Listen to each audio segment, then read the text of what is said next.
여러분들 흔히들 세종대왕이 훈민정음을 만들기 전에는 우리 문자가 어땠는가에 대해서 대단히 궁금해합니다. 여러분들 잘 알다시피 우리는 그 당시에 세종대왕이 훈민정음이라는 한글을 만들기 전에는 한문이 완전히 주류 문자다. 그러니까 소통의 방식은 유일하게 한자밖에 없었다. 이렇게 얘기를 할 수 있습니다. 그런데 우리 이 한반도의 지금 역사적인 이슈거리가 고구려와 삼한, 그러니까 신라 통일, 삼한 통일에 대해서도 고구려와 패를 엮어서 얘기하는 바람에 대단히 지금 한국의 역사가, 특히 신라 역사가 대단히 위축이 되고 있다. 이렇게 얘기를 할 수 있는데요. 제가 사실은 이 압록강 건너편에 있는 여진족들, 제가 여진어를 상당히 공부를 많이 했습니다. 그래서 여진어를 금나라 시대 때부터 명나라, 청나라 시대까지의 여진어에 대한 문자 연구를 책을 한 5권 정도 외국 학자들 책들을 번역을 했습니다. 그 이유가 어디 있느냐 하면은, 저는 우리 한반도의 삼한, 특히 이 신라 쪽의 원주민들이 어차피 북으로 해서 북쪽에서 넘어왔을 것 같은데 상당히 그 여진의 피가 많이 섞였을 것이라는 가정을 지금도 버리지를 못하고 있습니다. 그 얘기는 조금 이따가 하겠습니다만은, 그런데 문제가, 처음에 우리도 영어를 배울 때 완전히 처음부터 영어를 자유롭게 쓸 수가 있는 사람 없잖아요. 그래서 우리 농담으로 옛날에 심청전이라는 글을 영어로 번역하면 long ago, 이빠이 ago 심청 live by 인당수, 이런 이제 농담으로 영어를 우리말 어순으로 끼워 맞추는 거죠. 어순이 다르니까. 그래서 우리 한반도의 사람들이 얼마나 슬기로웠는가. 바로 한 글자, 한자를, 문이 아니고 한자를 완전히 한문으로 구성할 적이 없으니까. 왜냐하면 한문의 어순과 우리 국어의 어순은 상당히 차이가 있습니다. 우리 한국의 어순은 한정어나 수식어는 반드시 앞에 옵니다. 명사 앞에 옵니다. 아름다운 여인이지 여인은 아름답다가 아닙니다. 영어에서 한정적 용법과 비한정적 용법이라고 해서 영어에서는 앞에서도 수식하고 뒤에서도 수식하는데 한문 마찬가지입니다. 그런데 제일 문제가, 영어를 학습하고 한문을 배울 때 제일 어려운 것이 주어와 서술의 위치와 한정어와 수식어의 위치 문제 때문에 우리 한국 사람들이 영어 실력이 빨리 안 늘어요. 그런데 중국 사람은 영어를 굉장히 빨리 배웁니다.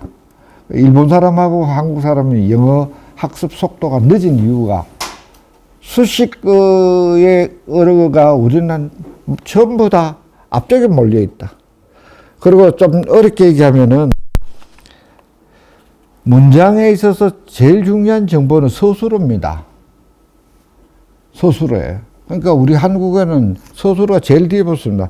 나는 오늘 학교에 영희하고 손을 잡고 학교에 갔다. 영희하고 손을 잡고 학교에 안 갔다. 가고 안 가고의 정보가 가장 중요한데 제일 마지막에 확가닥 바뀔 수 있다. 그러니까 우리 한국어는 끝까지 들어봐야 한다. 그러니까 논리성이 굉장히 떨어져요. 그 외국어는 반드시 나는 갔다, 안 갔다, 누구하고 갔다 하는 것은 부차적이단 말이에요.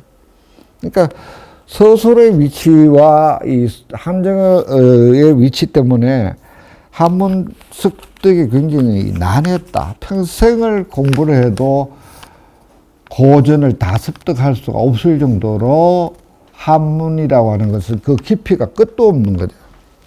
그런데 우리나라 사람들은 아주 슬기롭습니다. 아까 롱롱 어고 이빠이 어고처럼 한자를 우리말 어순에 따라락 배열하는 방식을 아주 일찍 습득을 했습니다. 여러분들 경주박물관에 가면 남한 산성 신성비 산성을 사오면서 적당한 구간마다 요새 어느 고속도로에 가면 어느 구간에는 무슨 어느 건설회사 회장 누구 건설했는 도를 이렇게 만들듯이 거기에 보면은 어순이 우리 어순으로 되어 있다. 그래서 이것을 우리는 차자, 빌릴 차자, 한자 글자 자자를 한자를 빌려서 우리말식으로 쓰는 이것을 보통 이두다 이렇게 얘기를 하는데 사실은 이두 안에는 소위 브로큰 차이니즈, 콩글리시다. 영어 그 식으로 한다면 그러니까 불완전한 한문이 끼어 들어갔다. 고대에는. 그래서 이걸 학문적으로 무조건 이두다 이러는데 여기에 지금 굉장히 중요한 문제가 하나 발생합니다. 우리나라의 국어학자들, 역사학자들 대부분 다가 이두가 어디서 만들어졌느냐? 고려에서 만들어졌다 이렇게 얘기를 해요. 새빨간 거짓말입니다. 새빨간 거짓말. 여러분 생각해 보세요. 차이니즈 중화가 저 남쪽에 있는데 베이징으로 올라와서 그 위쪽으로 넘어오면 옛날에 요나라나 그란, 동호 지역에 이쪽 지역은 소위 만주 지역은 오리지널 차이니즈 화가 아니에요. 중국도 많네요. 인마들은 동이족이라고 해서 동쪽 오랑캐다. 동쪽 오랑캐. 그게 누가 있었겠습니까? 그란족, 동호족. 그리고 이쪽으로 내려서 만주 퉁구스가 얼마나 복잡한 에벤키 다고르 여러 종자들이 뒤섞여져 있어. 이거를 우리 소위 말한 고구려 중심 사관으로 고구려에서 만들었다. 이건 택도 없는 소리예요. 오리지널 중국이 아닌 지역에는 전부 다 그런 이두의 방법이 다 여진어에도 남아 있습니다. 여진 문서에 남아 있어요. 그러면 우리나라 신라 사람이 여진어의 영향을 받았다. 이렇게 얘기를 해야 되겠습니까? 이 새빨갛게 잘못된 거다. 그런데 여기서 이제 또 한 걸음 더 나갑니다. 우리 신라 사람들은 뭐로 나갑니까? 향가라고 하는 이제는 한문을 완전히 우리나라의 토시까지 붙여답니다. 근데 여러분 잘 아셔야 되는 게 한문을 리딩할 때 필요한 토시하고 한문을 해석하는 거하고는 글을 쓸 때, 소위 문어로 쓸 때하고 한문을 읽을 때는 다릅니다. 한번 보세요. 천지지간 만물중 인간체기 이걸 읽을 때 어떻게? 천지지간 만물 중에 인간이 체기 한이 이렇게 붙죠. 그래서 한문에 한이 인간 이가 없습니다. 있습니까? 없습니다. 그 사이에 한문을 리듬을 가지고 우리 읽을 수 있도록 토를 다루는 거, 토를. 그리고 천지지간 만물 중에, 언덕의 자를 쓰다가 복잡하니까 다 띠내버리고 위에 뚜껑만, 그러니까 요게 토시토로 애가 된다. 여러분들 한가에서 선화 공주 님은 남몰래 모르게 선화 공주는 고유명사니까 선화 공주 님은 님주자를 씁니다. 주자에다가 훈차를 해서 선화 공주 딱 뒤에 주자를 붙이가 요게 님이지요. 님. 그 다음 주 은은 수불론자를 씁니다. 님은.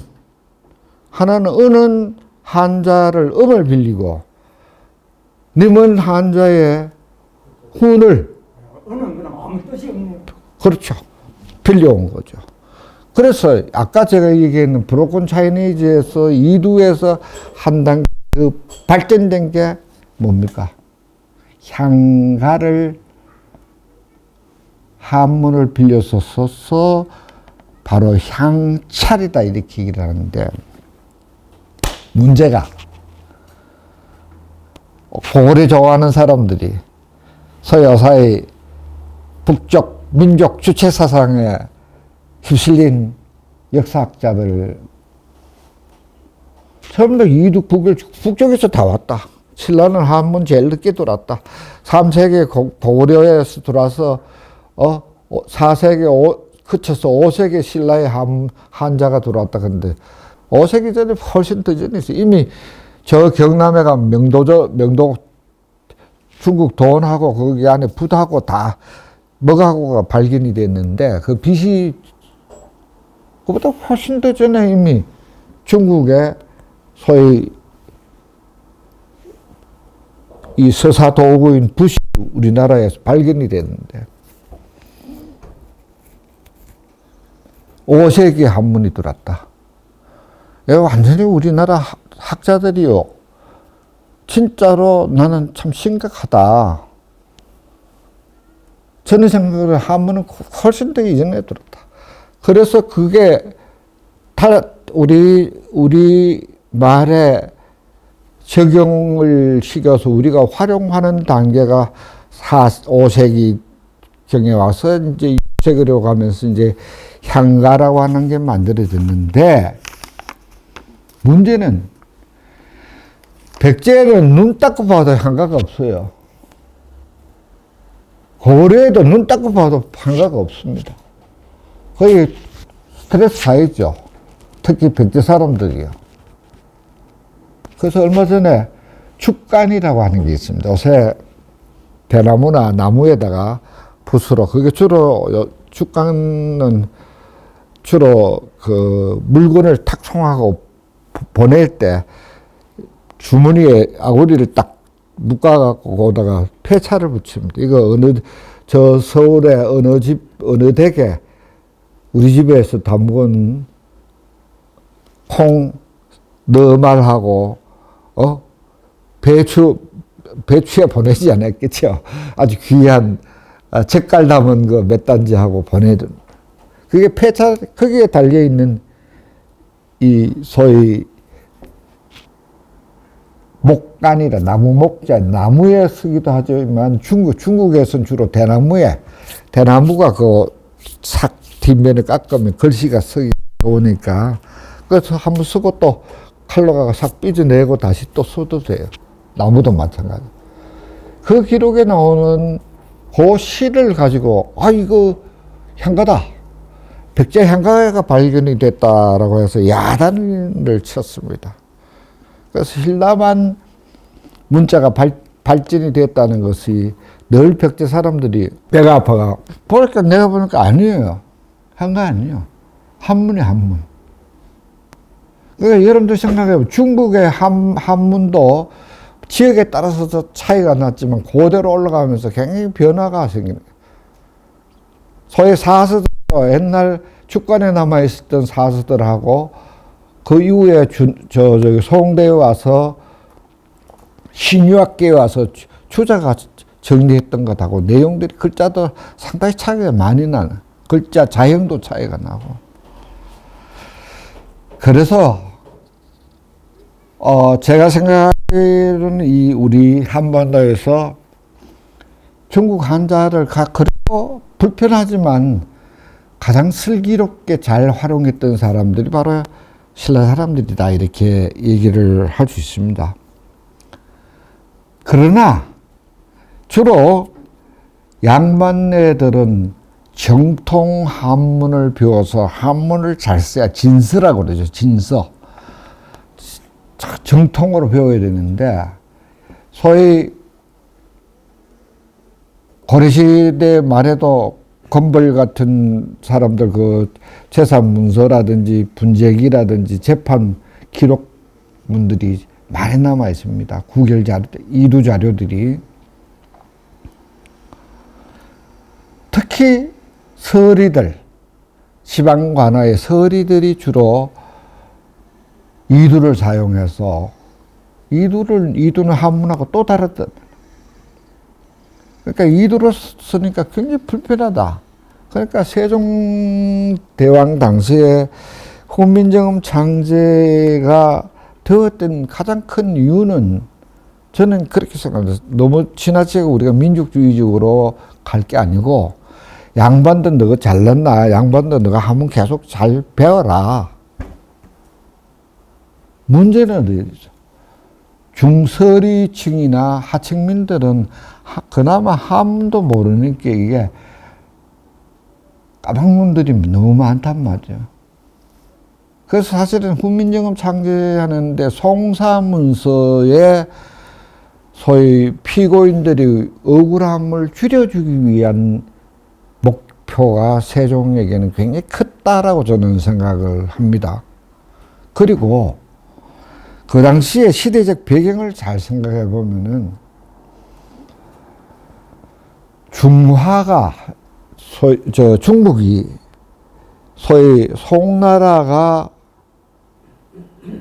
여러분들 금나라에 밀려서 남송으로 쫓겨내려옵니다. 금나라가 누구예요? 금나라 여진족이에요. 여진족이 근주 여진이라고 바로 집안이 고려 광개토대왕비가 있는 그 부분에, 거기에서 요동, 요하까지에 이르는 그 지역에 완전히 여진족들이 집단족이었습니다. 나는 그래서 과연 고려가, 여러분도 생각해 보십시오. 고려라는 나라가 달인 민족이었느냐? 이거는 완전히 허구다. 고조선이 달인 민족 절대 아닙니다. 달인 민족이 일 수가 없는 거예요. 쉽게 우리 한번 생각해 봅시다. 만주벌판에 텅텅 비어있다. 우리 여기 생각해봐요. 우리, 여기에서 저 산골짜기에 사람 아무도 없다. 저 산골짜기 안에 누가 한 사람 산다. 내가 여기서 좀 힘 좀 쓴다. 이거 전부 다 내 딸이다. 그거하고 똑같은 거예요. 만주에서 다양한 종족들이 곳곳에 흩어져 사는데, 물론 고려의 주도 세력은 우리 한반도와 아주 주력 세력되던 그 사람들이었을 거라고 봅니다. 그러다가 결국은 평양 환도를 하면서 주력 세력의 여진족과의 갈등 말갈제국들이죠. 소위 쫓겨내려온 거예요. 이 한반도에 생각해보세요. 북쪽에 춥기는 얼마나 춥고, 토지들도 별로 안 좋은데, 차라리 지금 여러분들 저 만주 지역에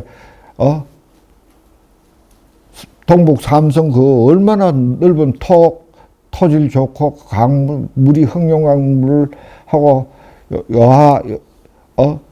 예, 흘러내리는 좋은 땅내 뼈리고 여기 왜 왔겠어요? 평양에 왜 왔겠습니까? 그런데 그 당시에 금나라 사람들을 이미 금나라에서는 여진 대자와 소자 글자를 만들어냈습니다. 중국 한자를 변용한 거예요. 한자를. 그리고 바로 그 위에 거란족들도 거란 문자가 존재했습니다.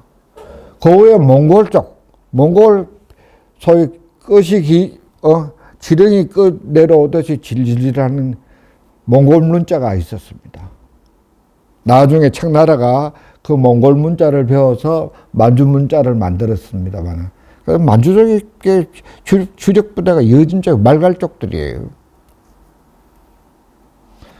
도로 올라가면 서하가 이미 그 당시에 서하 문자를 만들어 놨습니다.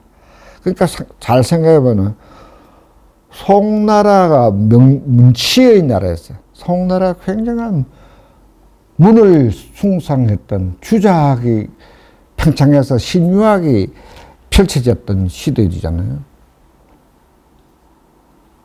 그런데 송나라가 망한 것이 왕한석의 개혁론을 받아들이지 않았기 때문이에요. 왕한석이는 이미 옆에 여진족들이 날뛰기 시작하는데, 여진족은 굉장히 사나운 민족들이에요. 사서에 보면은 여진족은 추적고 더럽고, 그래서 중국 사람들이 여진에 대한 욕을 사서에 엄청나게 많이 해. 인간의 도리를, 그러니까 윤리와 도덕은, 그게 사실은 여진족들은 소위 종래혼에 지 동생하고 형수하고 형이 죽고 나면 형수 데리고 살아야 돼. 그게 우리나라 신라족들이에요. 신라족들은 왕족, 성골, 진골 전부 다 지끼리 혼사를 하는 거죠. 사촌, 큰아버지하고도 시집가고, 전아버지하고도 시집장가가고. 왜냐하면은 자기들의 혈통을 지키기 위해서. 그게 신라의 화백제도도 역시 마찬가지로 여진족의 유물이에요. 그리고 찬 기파랑가에, 제가 그 논문에서 최초로 밝혔던 건데, 화판이라고 하는 게 나옵니다. 그걸 전부 다 그동안 향가 연구한 사람 전부 다 화반이요. 이렇게만. 화판은 여진어로 후어판이라고 하는 소위 향가, 화랑도, 랑도 자체가 소위 그쪽 유물이에요. 그쪽 유물인데.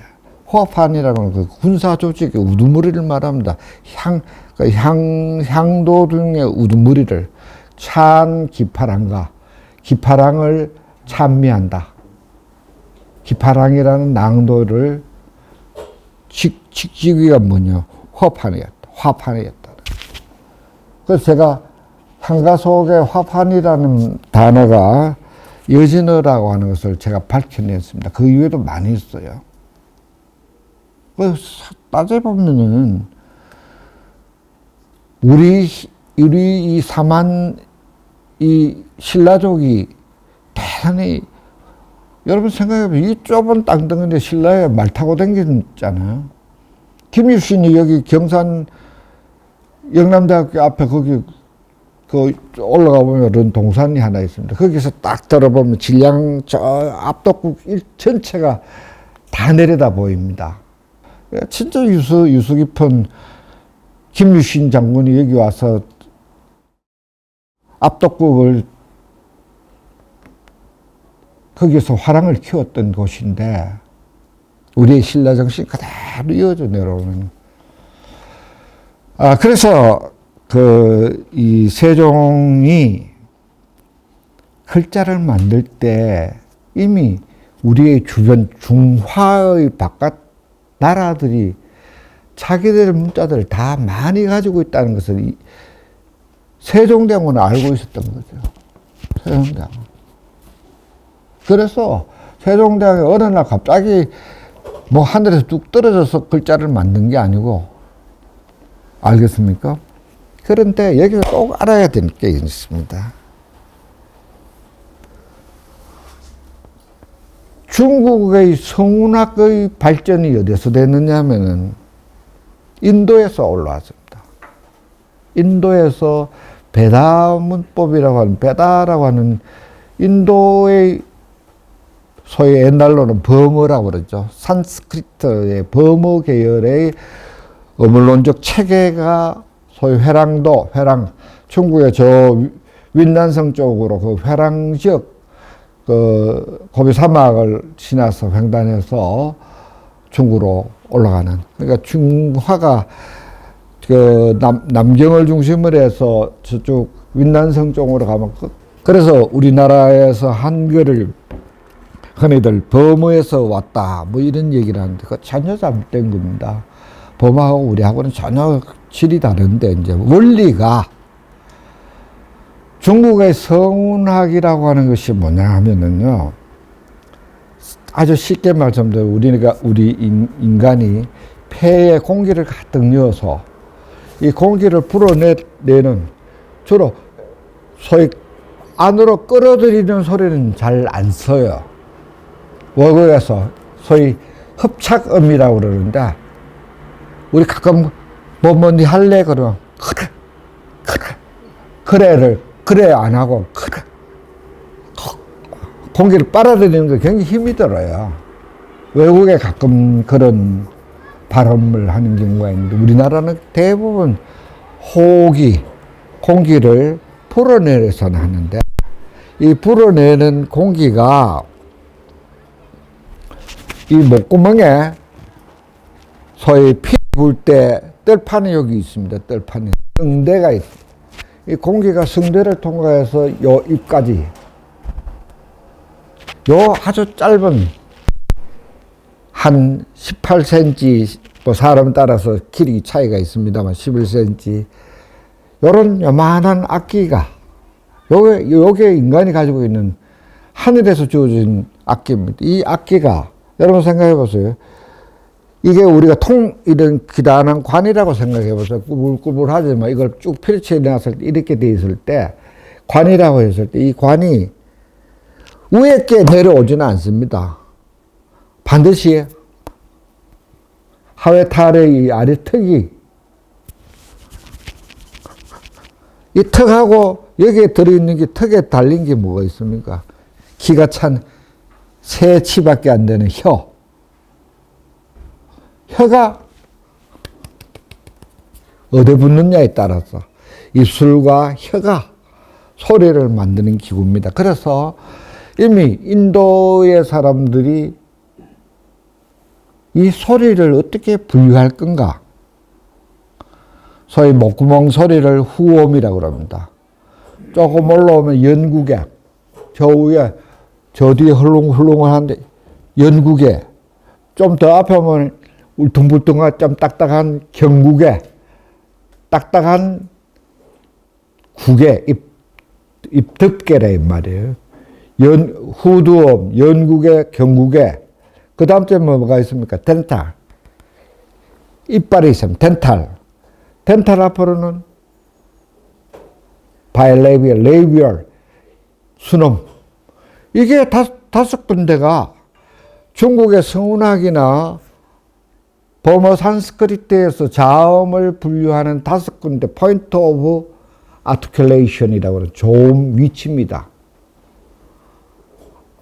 다시 한번 정리를 하면 그래서 이것을 훈민정음에서는 후음, 목구멍, 목구멍 소리는 후음.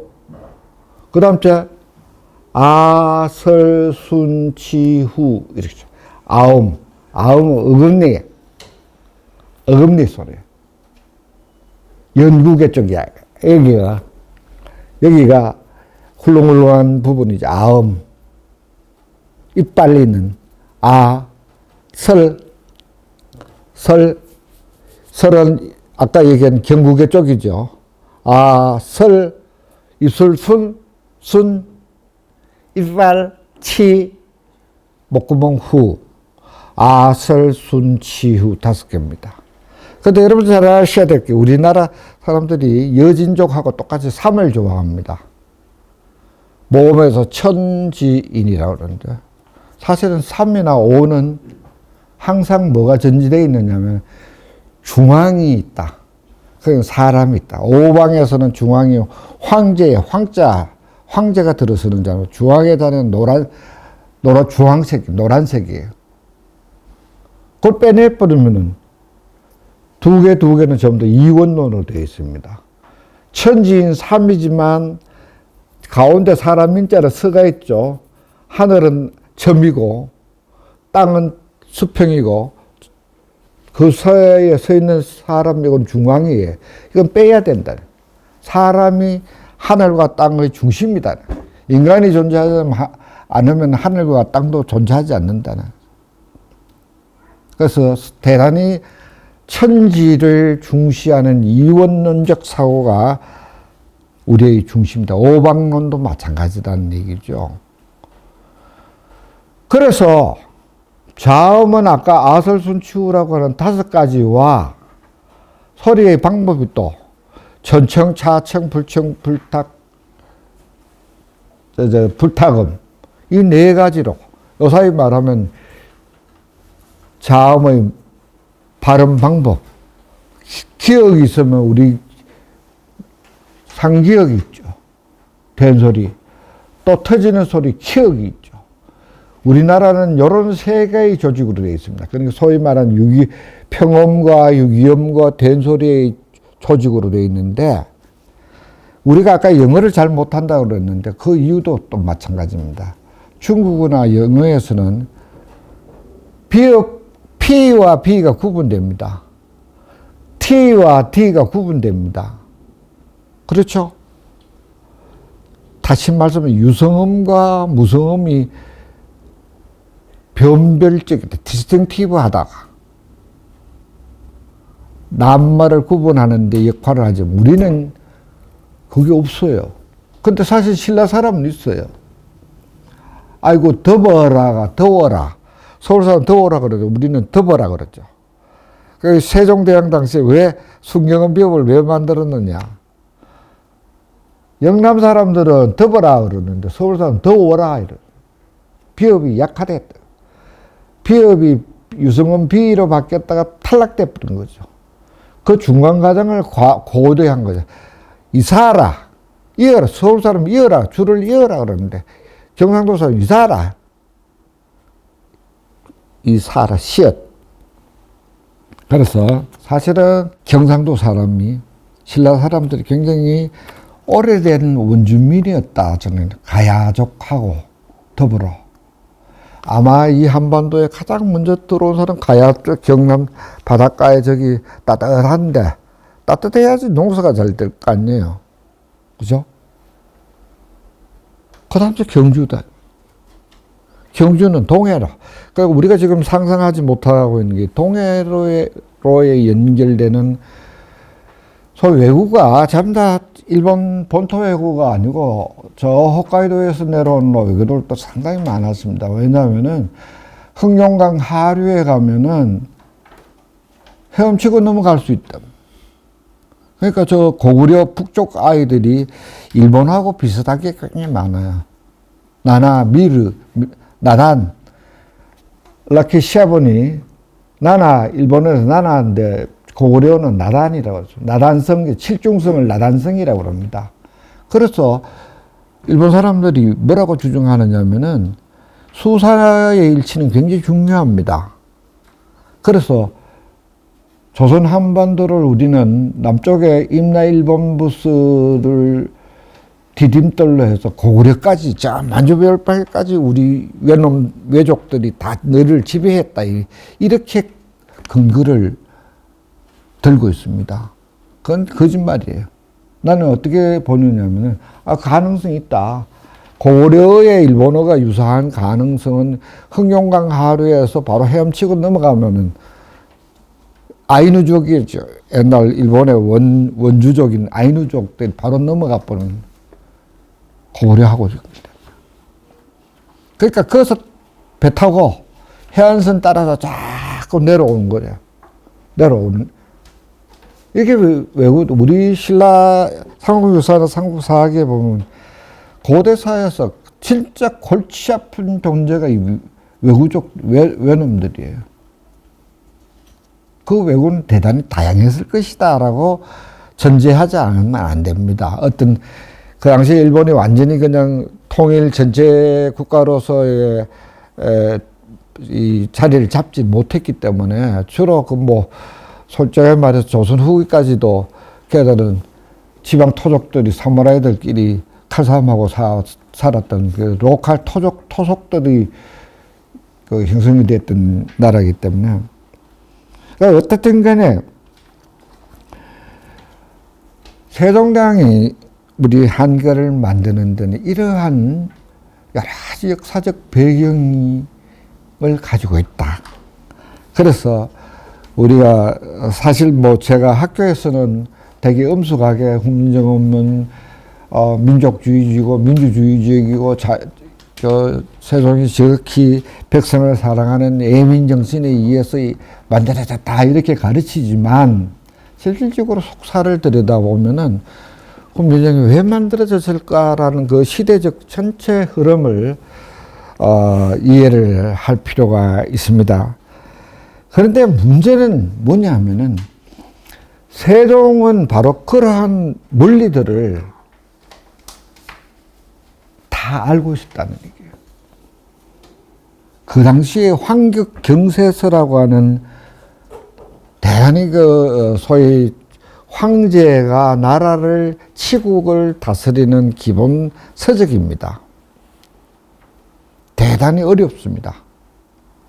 그 황격경세서 안에는 내가 지난번에 얘기를 했습니다만 방금 얘기는 이런 성운학이라든지 수리학이라든지 천체천문학이라든지 음악 그리고 경학, 사서, 삼경을 포함한 것들이 모두 들어있는 소위 내가 지난번에도 얘기했죠. 세종대왕 때는 학문의 아카데미 이렇게 활짝 열려져 있었다. 그래서 의학 유치 의학서적을 160몇 권을 만들어냅니다. 농학서 만들어내고 또 음악에 대한 윤려신설을 공부를 다 했습니다. 윤려신설을 만들어서 편종을 만들고 아학을 다듬고 향학을 다듬었던 사람이 바로 세종이에요. 그러면 세종에 대해 하늘에서 뚝 떨어진 천재라서 그런가? 물론 천재이죠. 천재 아니면 그런 발상을 못하죠.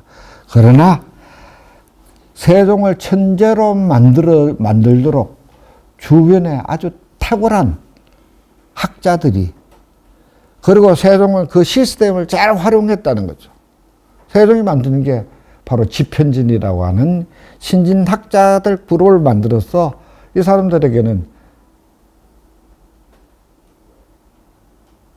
소위 네 아무 걱정하지 말고 가서 공부해라 해서 독서를 할 수 있는 시간을 줍니다. 그리고 또 공부 다 해가 김구 같은 사람한테는 내가 이거 황격경세서 어느 대목을 잘 모르니까 좀 공부를 해가 나한테 보고를 해라. 그럼 새가 빠지게 가서 공부해가 딱 보고를 합니다. 그러니까 쉽게 말하면 대학 교수도 서울대학 교수들이 잘 나가는 이유가 있습니다.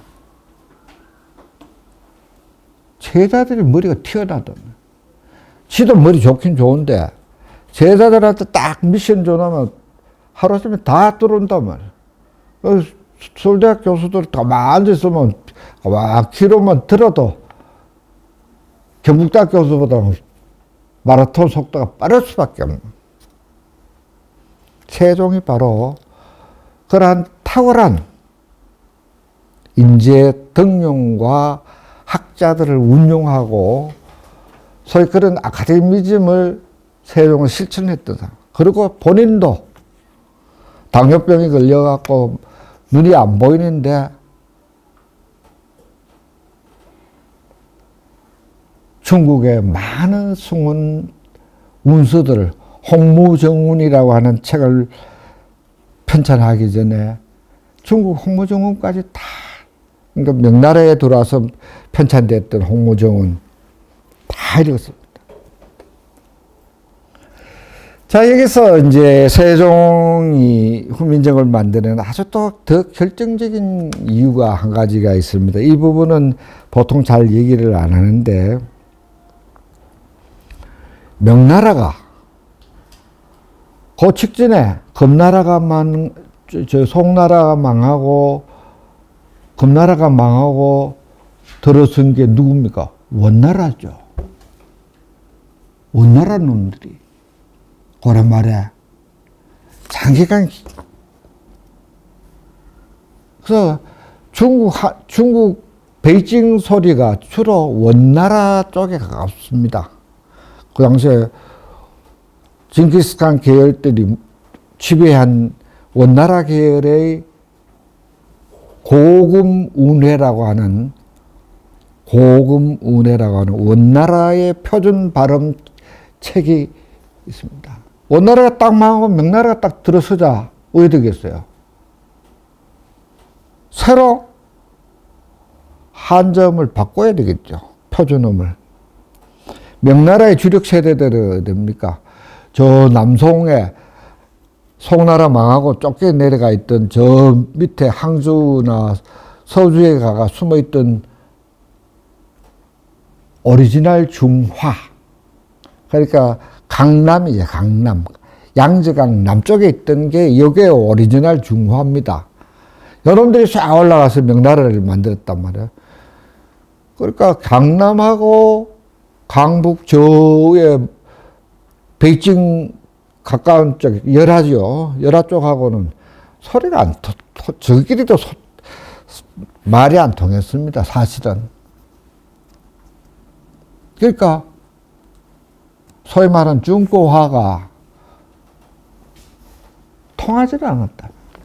그래서, 나라 말 사람이 등에게 달하는 것을 이렇게 해석하는 사람도 있습니다. 우리나라 말하고 안 맞다가 아니고, 중국 저끼리 안 맞아서 후민정을 만들어냈다. 소위 한문파, 서울대 관학파들은. 그래서 세종의 한글을 만든 것은 자꾸 폄하식입니다. 한문을, 중국 한문이 서로 안 통하는 것을 통일시키는 발음으로 홍무정운식으로 하늘, 티엔, 하늘천을 티안이라 할 건가, 하늘 태안이라고 할 건가, 티엔, 어떤 걸로 할 건가를 정해야 됐단 말이에요. 바뀌었으니까. 그러니까 명나라 중심의 성음과 성운에 맞춰줘야 될 필요가 있었던 거예요. 그건 제가 보기에는 현실적으로 세종대왕이 필요하다고 느꼈어요. 그 당시에 우리나라 조선의 외교관들을 베이징으로 보내면 말이 안 통할 거 아니냐, 그죠? 그러니까 남쪽 방언이 아니고 북쪽 방언을 습득할 수 있도록 하기 위해서는 홍무정운을, 그러니까 훈민정음 딱 만들자 말자 원래는 고급 문의 거요를 운서를 우리나라식으로 편찬하려고 그러다가 중단식입니다. 세종대왕에 홍무정운으로 해라. 그래서 우리나라에서 홍무정운 역푼이라는 책을 만듭니다. 그걸 배워야지 우리나라 외교관들 중국 가서 중국화가 가능했다는 얘기죠. 그리고 그러면 우리나라 한자를 그러면 중국을 나라 말씀이 딩기기에 달아 이렇게 돼 있어요. 중고와 그 당시에 또 중고화야. 이걸 왜 딩기기라고 썼느냐? 우리 또 현실 한자음을 고민 안 할 수밖에 없죠. 그래서 만들어진 게 뭡니까? 동국정운. 동국은 우리죠. 우리나라의 또 한자음을 통일시킬 필요가 있었다. 그래서 사실 훈민정음을 만드는데 앞에서 얘기했던 의사소통의 방식을 열어주는 것도 매우 중요했지만 실질적으로는 어떻게 보면 더욱더 세종대왕의 입장에 더욱더 중요했던 것은 흐트러진 우리나라 한자음을 통일하고 또 중국의 오리지널 중고화의 한자음을 습득할 수 있도록 하기 위한 양면적인, 근데 동국정운은 굉장히 이상주의적이다. 여러분도 아마 중고등학교 때 그렇게 배웠을 거예요. 좀 우리나라 완전히 토탈이 아니고 어중간하게 홍무정운에 가까이 근처까지 갔다. 그러니까 이게 오래 갈 수가 없죠. 바로 성종조 넘어가면은 동국정운은 와장창 무너져 버리죠. 우리나라 속 한자음으로 다 회개해버리는.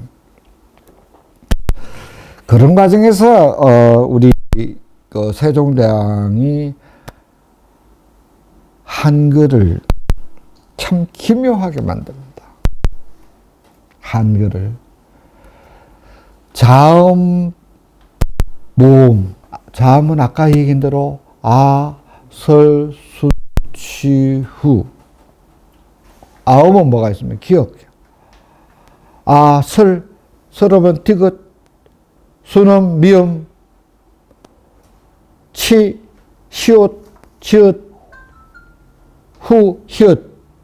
이 계열들을 만드는데, 여러분들, 지금부터 오늘 제가 진짜 중요한 얘기입니다. 이 글자들이 획이 가만 보면은 가로, 세로, 빗금, 위에는 동그라미, 위에는 아무것도 없습니다. 제가 여러분들 오늘 뒤표를 보면은 이 플러스 마이너스를 막 표시해 놨는데, 여러분들 지금부터 여러분들 더 연구를 한번 해 보십시오. 이 자음은 소리가 나는 입의 모양을, 아음 기억은 설근 폐후지형이다. 혀뿌리, 설근자, 뿌리근자, 설근을 폐후, 목구멍을 막는 능,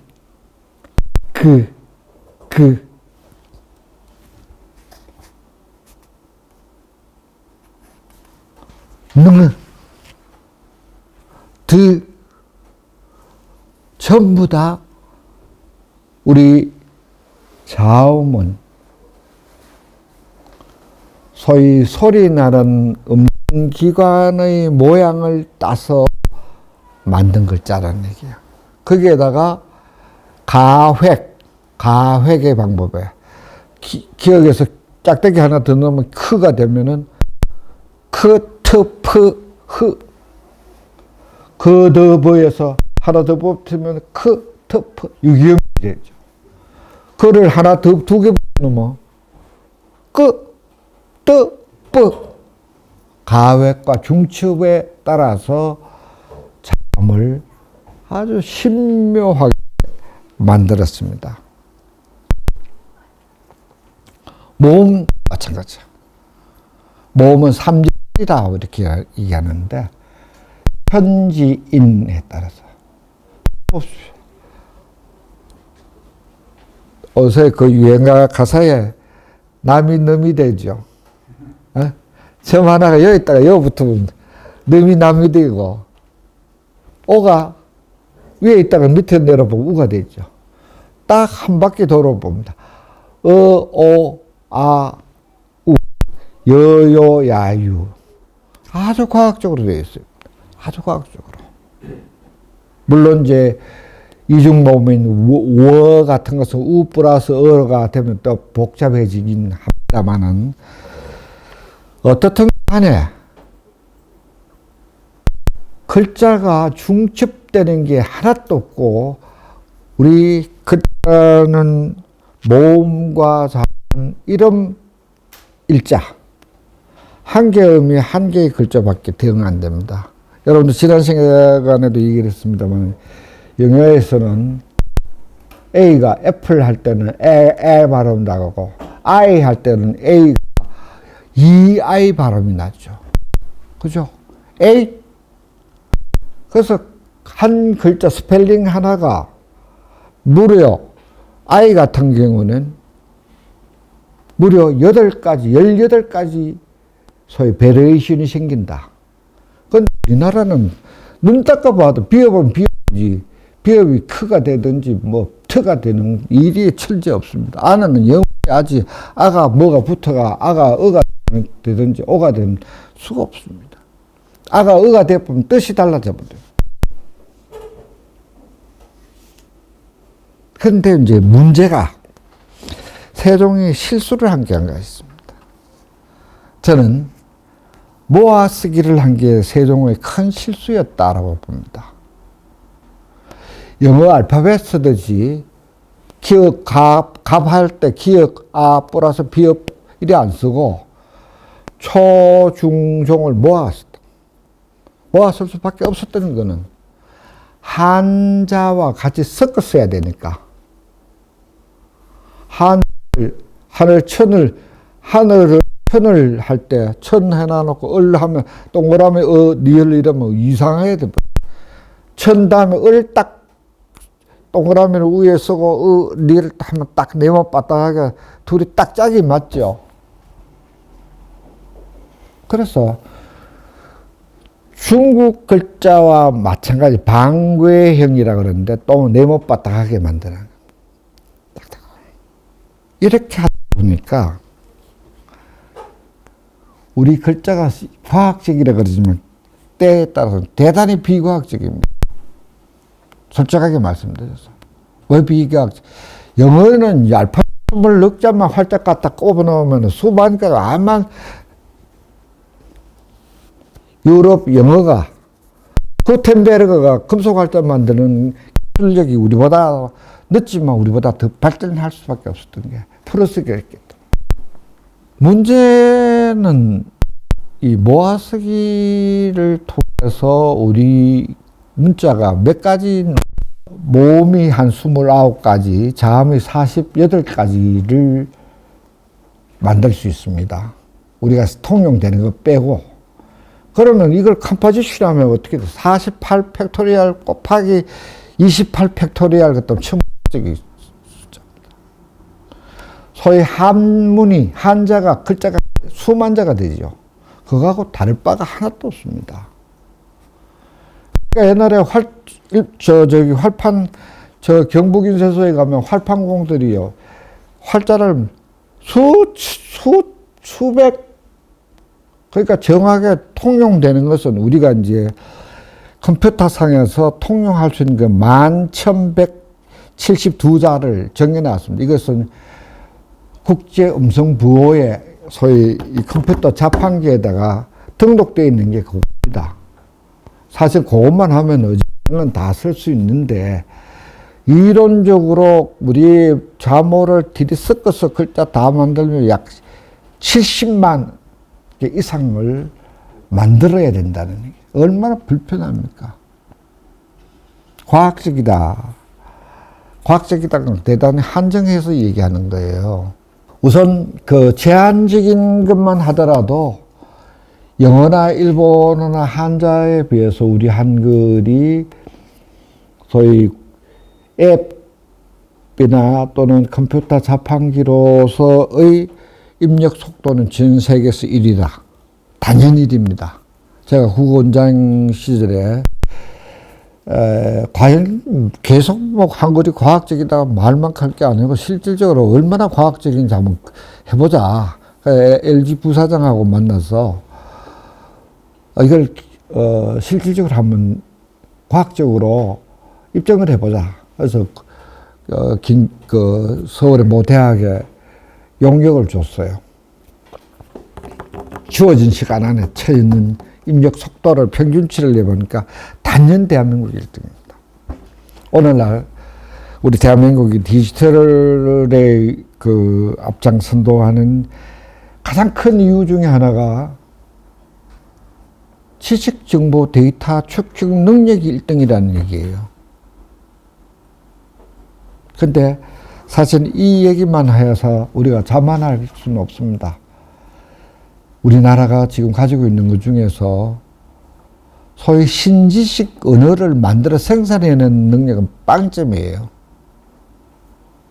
여러분들 디지털 AI 관련 책들을 한번 읽어보세요. 전부 다 OCR 전부 다 야구입니다. 외국어밖에 없어. 우리나라 말 틈새 내가 그래서 그 옥스퍼드 사전에 우리 한글 단어가 몇 개 들어가 있는가 조사를 해보면 8가지. 김치 뭐 이런 것들이 8개밖에 없어요. 뭐 문명국가 아니에요.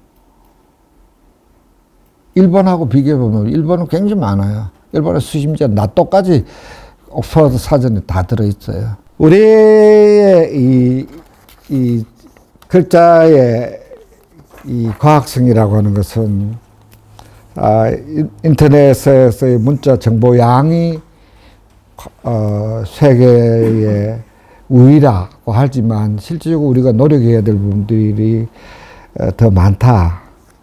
그리고 이 문자가 상당히 변별적이다는 것을 아까도 얘기를 했습니다. 그리고 타이포그래피의 활용 가능성이 저는 생각으로 제가 서울에 있을 때 한번 타이포그래피 학회에서 제가 그런 얘기를 했습니다. 문자는 단순히 의미 전달의 그 흔적이 아니다. 거기에는 문자는 소리와 사운드와 비주얼한 것과 같이 엮여져 있다. 이렇게 생각합니다. 그러니까 어린아이들이 앙 하는 걸 초성을 동그라미 만하게 쓰고 끝에 받침을 조그맣게 쓰면 근데 초성을 점을 딱 찍고 종성을 크게 하면 우왕. 앙자가 똑같은 글자가 초성을 크게 하느냐 적게 하느냐에 따라서 소리가 들리죠. 소리가 들립니다. 바로 한글이라고 하는 것은 타이포그래피 측면에서도 대단히 뛰어난, 실질적으로 비읍 글자가 초성에 박 할 때, 밥하 했을 때 초성의 비읍하고 종성의 비읍 글자가 다릅니다. 글자의 균형이 달라져요. 우 할 때도 마찬가지예요. 워 하면 또 워 할 때 우의 어는 어머니 어하고 또 글자 꼴이 또 달라요. 그래서 저는 생각으로 모아서기를 지금 이제는 해체할 수 있는 단계는 아니에요. 모아서기를 해체는 할 수 없고 이 상태를 유지를 하면서 우리 타이포그래피의 어떤 비전 가능성들을 좀 더 많은 연구를 해야 될 필요가 있다. 여러분들 훈민정음 해례본에 보면은 세종대왕이 그걸 고려를 했습니다. 원래는 어서는 반드시 글자가 임금님이 쓰는 책에는 피휘 선대 임금의 이름 글자를 못 쓰고 그리고 또 귀신 귀자라든지 가운데 중자 이런 것들을 그냥 쓰면 안 됩니다. 가운데 중자 이건 굉장히 사실은 욕이에요. 이 가운데 중에 이거 화계야. 이 짝짝이는 남자의 남근을 상징하는 거예요. 중자에. 그러니까 이 관통에 있는 이게 설문해자로 보면은 그래서 가운데 중자를 쓸 때 임금한테 가운데 중자는 반드시 중자 밑에다가 점을 하나 딱 더 찍습니다.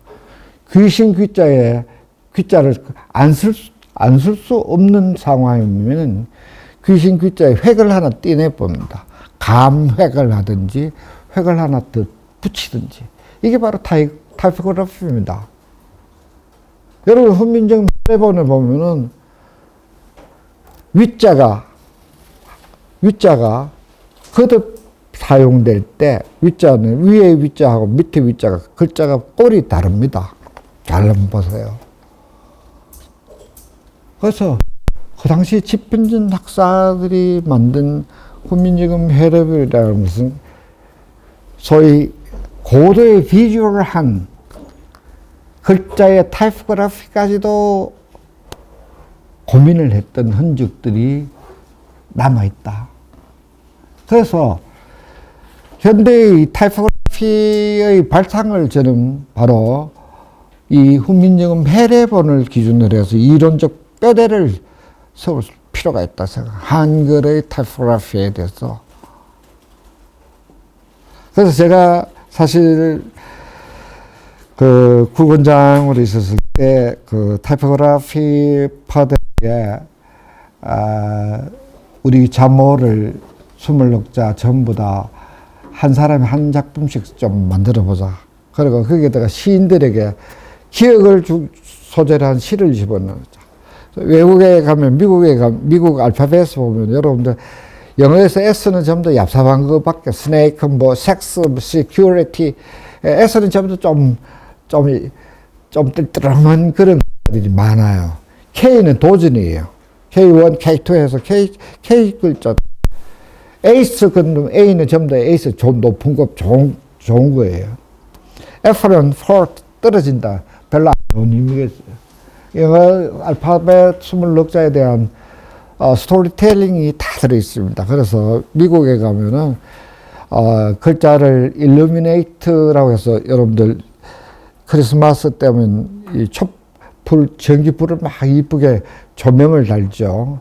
그처럼 우리 글자를 그런 아주 미적 케이스 속에 넣어서 전 세계에 자라나는 우리 한글을 배우고자 하는 전 세계의 사람들에게 한글을 알리는 구텐베르그 이후에 나온 책들을 보면은 양피질의 그러니까 책의 품격을 그렇게 봐야 되는.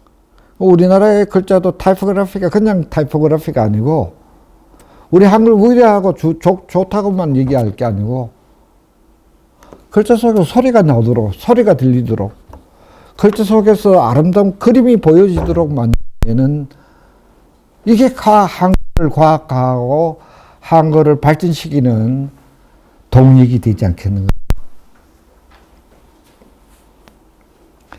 오늘 이제 마지막입니다.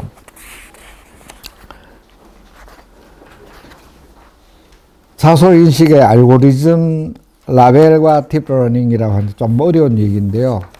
제가 지금 현재 고뇌하고 있는 것 중에 하나입니다. 한글을 과학화하자. 말로만 하지 할 게 아니다. 아까 제가 얘기했는 우리 한글의 모음과 자음을 가용할 수 있는 문자를 다 만들면 이 정도가 됩니다. 대단히 많습니다. 이걸 다 섞어갖고 컴포지션해서 문자를 만들면 한자식으로 만들면 수십만 자가 된다는 얘기. 실질적으로 가용 문자는 그렇게 안 되지만 가용 문자는 아까 얘기한 대로 11만 7천 741자밖에 안 되지만 근데 이걸 가지고 활자를 다 만들어 놓으니까 참 답답하죠. 요사이는 이제 활자식이 아니고 워딩은 기억하고 어하고 붙여갖고 조합형으로 요사는 조합형에서 더 나아가서 완성형으로 만들어내니까 관계가 없는데 제가 지금 고민하고 있는 게 이거예요. 한글을 여기에서 끝낼 건가? 아니다는 얘기예요. 한글은 우리가 가지고 있는 디지털 시대의 가장 큰 무기다. 여기에 있는 자음, 모음을 네 가지로 다 만들어낼 수 있다는 얘기야. 기가 차죠. 아까 얘기했죠. 짝대기, 세로, 빗금, 동그라미 이거 다 합니다. 물론 리을 했을 때 내려온 이 리을, 기억에서 내려온 요건 반쪽알이죠. 뒤쪽에 위치하죠. 이 앞에 리을은 앞에 반쪽알이죠. 요런 부분들만 조금 고려를 해요. 중간이냐, 윗냐, 밑이냐, 앞이냐, 뒤냐. 요 위치만 정해주면은 네 가지의 획으로 아까 얘기한 수십만 글자를 포개지 않고 다 만들어낼 수 있다는 얘기입니다. 이게 얼마나 위대한 글자냐.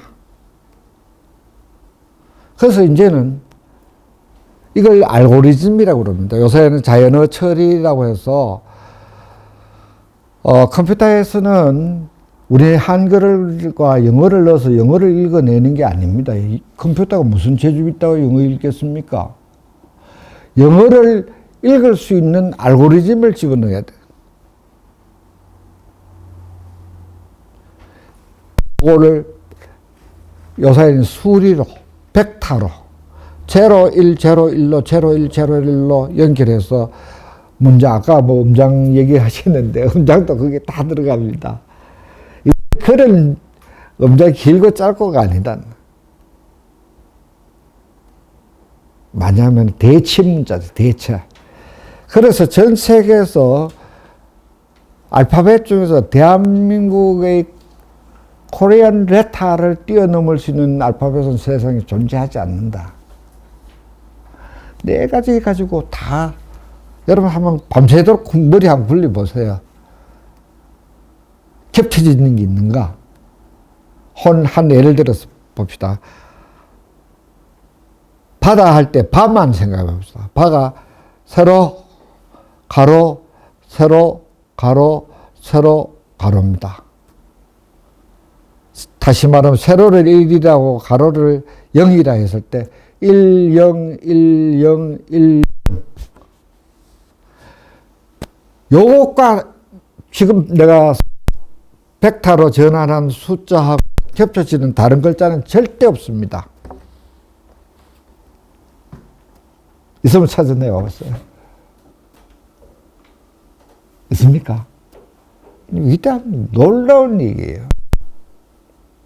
그래서 이제 뭘 생각해야 되느냐? 가로로 갔을 때 1 다음에 올 수 있는, 그 다음에 올 수 있는 embedded 될 수 있는, 안 켜질 수 있는 조건이 뭐가 있는가를 연구를 해야 됩니다. 이래 왔을 때, 니을 쓸 때 요래 내려오죠. 아, 그럼 이렇게 가서 지어 달 때는 요렇게 가버리죠. 아, 그럼 디귿 달 때는 요렇게 와서 앞에서 니로 내려오죠. 그래서 짝대기 하나 가지고 붙을 수 있는 가변에, 획이 붙을 수 있는 가변을 유출을 해야 돼. 밑으로 왔을 때 이 획이 가지고 붙을 수 있는 가변수들이 뭐가 있냐. 이걸 이제 그냥 글자로만 아니고 문장, 센텐스로 연결했을 때, 단어까지로 연결했을 때. 다시 말드리면 무한한 문장을 1010으로 다 대치가 가능하다. 벡터로 바꿀 수가 있다는 얘기예요. 물론 아까 얘기한 대로 앞이냐 뒤냐, 하이냐 로우냐, 프론트냐 백이냐, 이런 몇 가지 단수 조항들, 그리고 아까 말씀한 대로 음장, 랭스닝이 들어가느냐 안 들어가느냐, 액센트가 들어가느냐 안 들어가느냐, 이런 것은 부차적인 거니까 그렇게 많지 않습니다. 그러니까, 그리고 아버지가 학교에 가셨다 했을 때, 아버지가 학교에 가셨다라는 하나의 문장을 지금 기계적으로 다 해체할 수 있습니다. 형태수 분석이라고 해서, 동그라미에서 버지 한 단어죠. 요걸 한 카테고리로 묶어줍니다. 가는 주격 조사다. 학교 한 단어, 시었다. 소위 이 문장을 컴퓨터 자체가 다 분석해서, 쉽게 말하면 아버지가 들어가는 단어 다 골라내라. 그러면 엄청난 빅크라우드 안에서, 요새 여러분들 그런 거 많이 보시죠. 단어가 많이 들어간 글자 많하게 쓰고 적은 거. 렉시컬 크라우드라고 그러는데, 어휘 크라우드. 여러분 가끔 보시죠. 그래서 이 얘기한 중에 글자의 빈도를 평화, 공정, 만하게 쓰고, 이게 어휘 크라우드입니다. 기계가 이제는 다량의 빅데이터를 딱 집어넣으면 그 안에 빅데이터들을, 우리가 필요한 정보들을 축출해내는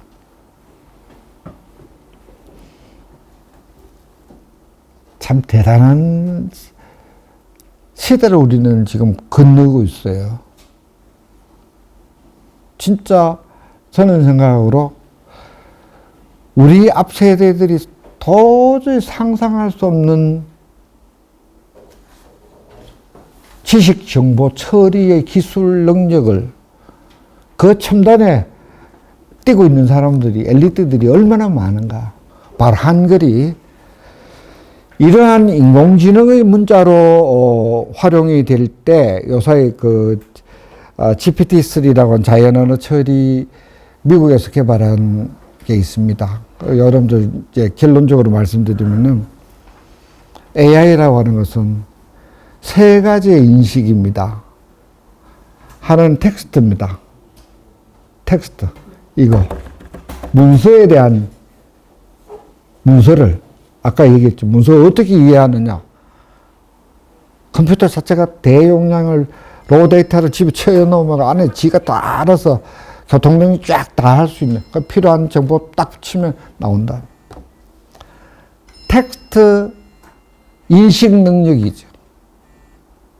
텍스트 인식 능력 상당히 발전되어 있습니다. 전 세계적으로.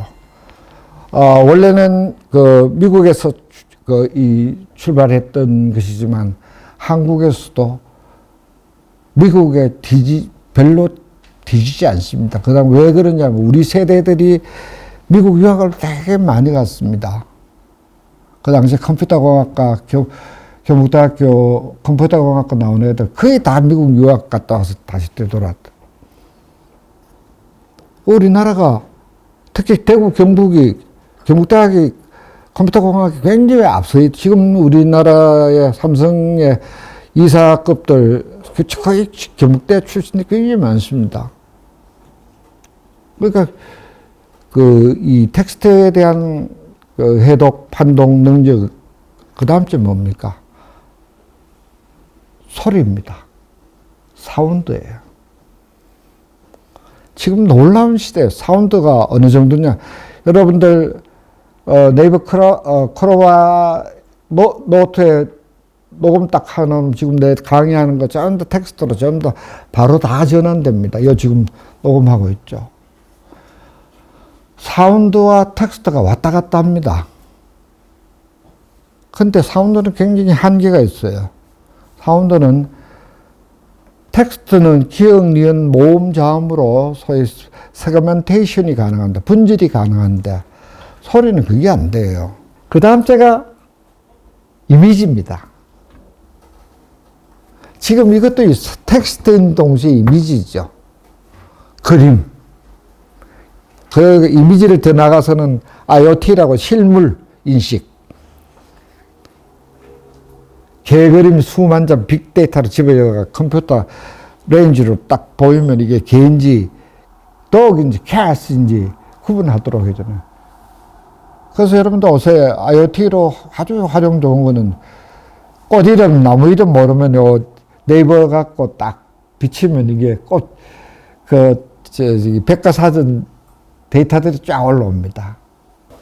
그래서 이제 이 한글이 바로 텍스트와 사운드와 이미지가 이제는 서로 연동적으로 따로가 아니고 소리 딱 넣으면 텍스트 나오고 텍스트 넣으면 소리 나오고 이런 시대다. 그러니까 한국어 딱 넣으면은 영어가 나오는 세상이 돼. 그냥 들어가는 건 안 되죠. 거기 인터미디엇 중간 역할하는 것이 아까 얘기한 대로 한글을 벡터로 바꿔서 I love you를 010001로 바뀌면 바로 I love you라는 영어 문장이 튀어나오고 또 소리가 나오도록 하는 자연언어 처리의 기술력이 바로 대한민국에서 나올 것이다. 이건 진짜 역사를 바꾸는. 자, 대충 제가 마지막에 요거는 제가 아직까지 조금 덜 정리가 된 상황인데, 이 도표가 굉장히 중요합니다. 이 데이터가 그냥 만들어진 것이 아니고, 아까 제가 말씀드렸던 우리나라의 자음들이 여기에 겹쳐지는 게 없어요. 플러스 마이너스에. 그러니까 소위 가로, 세로, 픽물 컴포지션 하면은 무한한 변별력을 가진 소리들을 세종대왕께서 말씀하셨던 새소리, 바람소리까지 우리 한글로 적을 수 있다. 여러분 생각해 보십시오. 빨갛다. 빨갛스름하다. 뽀고 쪽쪽하다. 파랗다. 포로스름하다. 포로 쪽쪽하다. 도대체 이런 글자가 어디 있습니까? 영어에서 레드는 레드지. 우리는 레드를 빨갛다. 빨갛스름하다. 붉스름하다. 더 놀라운 얘기 한 가지만 할게요. 한국 사람들이 칼제비, 요리 칼을 영어로서는 컷 하나밖에 없습니다. 커트에 대응되는 우리 말이 몇 가지인 줄 압니까? 48가지가 있습니다. 삐지다, 오리다, 돌이다, 후비다.